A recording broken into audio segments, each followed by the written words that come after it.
आंदोलन है, किसी भी महिला के ऊपर अगर अत्याचार होता है तो चंद्रशेखर आजाद जो है वहाँ पे जाते हैं। इसको आप कैसे देखते हैं?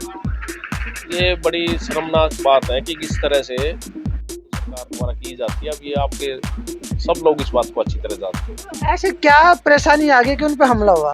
संगठन चलाते हैं, वे तो नाराज है ही, लेकिन सरकार आप खिला दो उनको।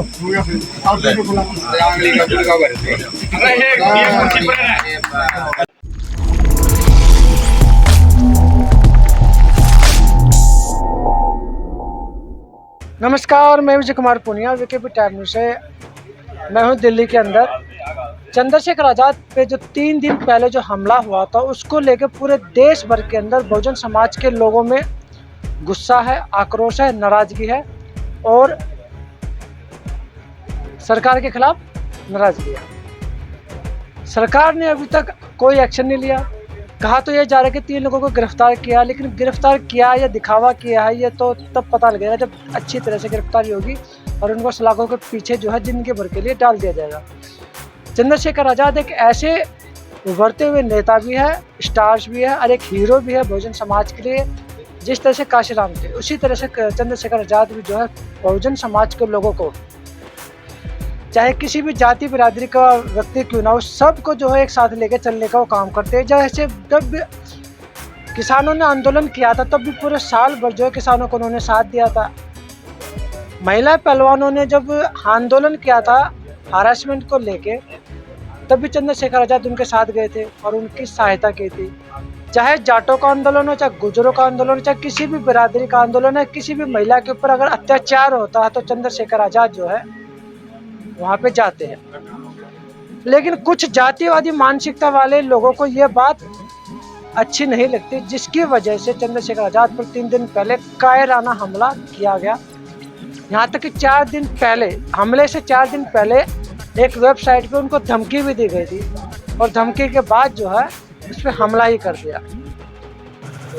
ये एक कायराना हमला था, जिसकी वजह से आज बहुजन समाज का हर एक व्यक्ति नाराज है और गुस्सा, और ख़ास तौर से बहुजन समाज के जितने भी लोग हैं जो काशीराम की मूवमेंट को आगे बढ़ाते हैं या बाबा साहब के विचारों को आगे बढ़ाते हैं, वे तो सबसे ज़्यादा दुखी है इस हमले से लेके और नाराज भी है। तो यहाँ पे तमाम लोग बैठे हुए, आज पूरे दिल्ली के तमाम कोने कोने से लोग यहाँ पे आए हुए हैं जो बहुजन समाज से आते हैं और एक एक व्यक्ति से जानने की कोशिश करते हैं कि चंद्रशेखर आज़ाद पे जो हमला हुआ उसको वो ये लोग कैसे देखते हैं और क्या कार्रवाई होनी चाहिए। हम बात करने की कोशिश करते हैं और लोगों से एक एक करके। सर, चंद्रशेखर आज़ाद के ऊपर जो हमला हुआ इसको आप कैसे देखते हैं? ये बड़ी शर्मनाक बात है कि किस तरह से कोई भी व्यक्ति इस तरह के कोई सामाजिक आवाज उठाता है, उसके ऊपर हमला किया गया तो बड़ी शर्म की बात है। गलत तो है ही है, कोई भी किसी के ऊपर भी हमला हो तो गलत तो है ही। तो सरकार भी कार्रवाई भी नहीं कर रही। सरकार का रवैया तो आपके सामने है सारा। और पहले भी उन पे हमले हो चुके हैं, पहले जो बताया था, और उसके अलावा उन्होंने सुरक्षा की भी मांग की थी। तो जो डीसीपी रैंक के जो अधिकारी थे उन्होंने यही बोला कि ऊपर से हमें भी ऑर्डर नहीं है, सरकार जब बोलेगी तब आपको सुरक्षा दी जाएगी। अब तो दे देनी चाहिए। अब देखो, ये तो सरकार तो आपको पता है कि जिस मानसिकता की है, तो ये तो आपके सामने सारी बातें, तमाम जितने भी हक अधिकार सारे खत्म किए जा रहे हैं, आपके सामने सारी बातें। और जो आवाज़ उठाता है तो उसको कुचलने की कोशिश तो सरकार द्वारा की जाती है। अब ये आपके सब लोग इस बात को अच्छी तरह जानते हैं। ऐसे क्या परेशानी आ गई कि उन पे हमला हुआ? और भी तो नेता। अब परेशानी तो मैं समझता हूँ कि वो तो वही जानते होंगे, क्योंकि सच पूछो तो सही मायने में साहब काशीराम के मिशन से लोग साहब काशीराम का नाम लेकर राजनीति तो करते हैं, लेकिन साहब काशीराम के बताए हुए मार्ग पर त्याग नहीं कर रहे लोग। जो त्याग उस पे गोलियां चल गई और क्या त्याग, मतलब वो बात है। लेकिन वो तो देखो, इनका तो सदा से ही हमारे लोगों को कुचलने का काम रहा है।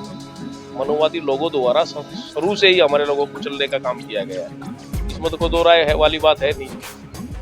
और आपके सामने सारा मामला। अब चंद्रशेखर जी जब दलित समाज की आवाज उठा रहे थे उनके ऊपर स्वाभाविक वो तो सर्व समाज को लेके चल रहे हैं ना। समाज की बात कर रहे कोई भी, लेकिन उनको जातिवादी मानसिकता के लोगों को ये चीज बर्दाश्त नहीं है ना कि कोई आदमी इनमें से नेता बने या आगे बढ़े या इनकी आवाज को उठाए।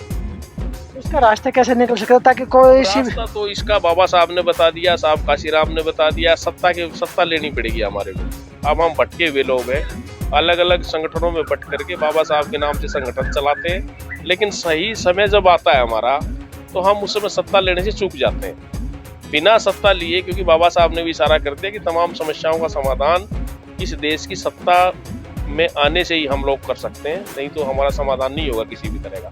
हम कितने आंदोलन धरने प्रदर्शन कर लें, क्योंकि सुनने वाला है ही नहीं सामने। जब सुनने वाले की मानसिकता सुनने की है ही नहीं तो हम कुछ भी कर ले, कितने धरने प्रदर्शन आंदोलन करें, उन्हें सुनना नहीं है कुछ।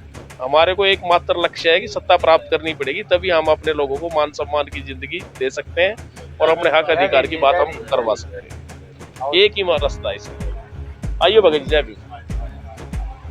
और लोगों से भी जानने की कोशिश करते हैं कि चंद्रशेखर आज़ाद पे जो हुआ हमला है उसको किस नज़रिए से लोग देखते हैं। भाई साहब ने बताया कि जो बहुजनों की आवाज़ उठाते हैं उस पर तो अक्सर हमले होते ही है, जिसका एक जीता जागता उदाहरण चंद्रशेखर पे जो हमला हुआ है वो तो है ही। औरों से भी सर आप इस हमले को कैसे देखते हो जो चंद्रशेखर पे हमला हुआ जो? हाँ सर आप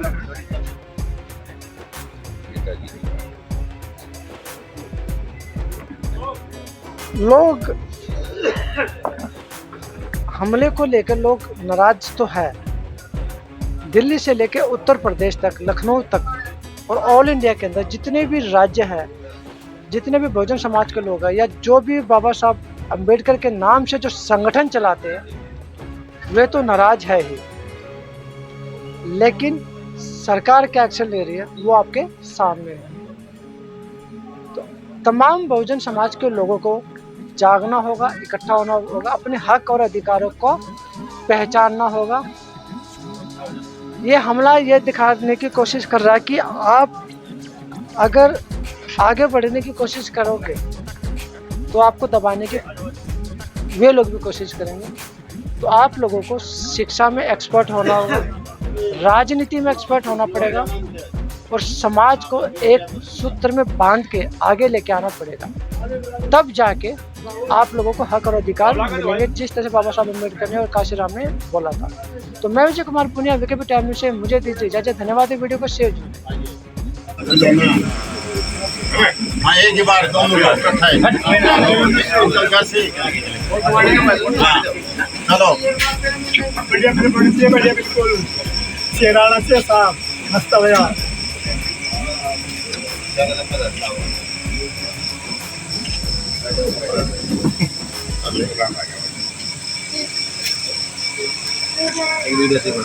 हो गया भाई, हो गया। हाँ हो गया। बहुत बहुत मुबारक हो भाई आप लोगों को। हाँ हाँ लो जी पट्टा डाल दो रविंद्र भाई। लो भाई अब दोबारा से बनाओ जी।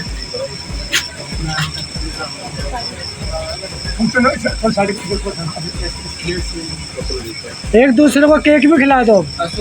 हाँ हाँ हाँ बड़ा शुभ काम में तेरी क्या ठीक कह रहे हैं। एक बार इसके ऊपर ध्यान दीजिए बोल दो भाई। और दोनों मिलकर किसी बुजुर्ग को खिला दो अपनी तरफ से, वो सबसे उम्र में बड़ा है। ले भाई उनको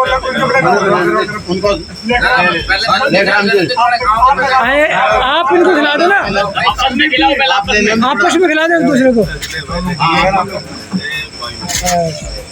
अब आप खिला दो उनको।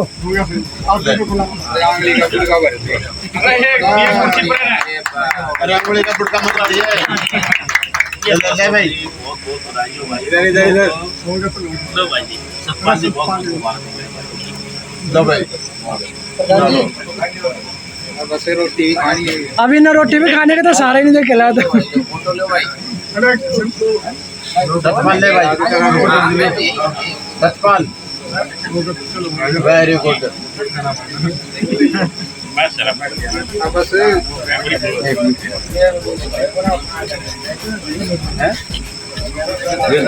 वैसे फोटो खिंचवा लो और मत खिलाओ, वैसे इनका बहुत हो गया, हल्का से लगा लो बस। हमें हल्का से एक सुकून दो।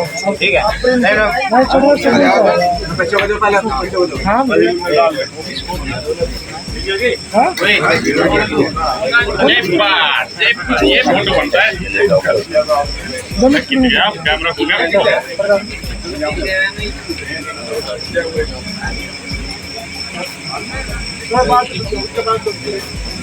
दो शब्द भी बोलो अपनी तरफ से।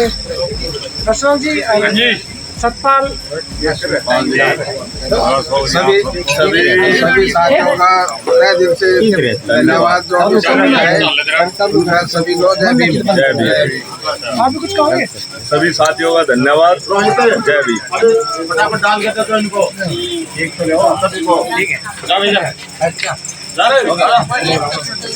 आराम तो है बच्चों को दो, बच्चों को दो। हाँ जी ले ले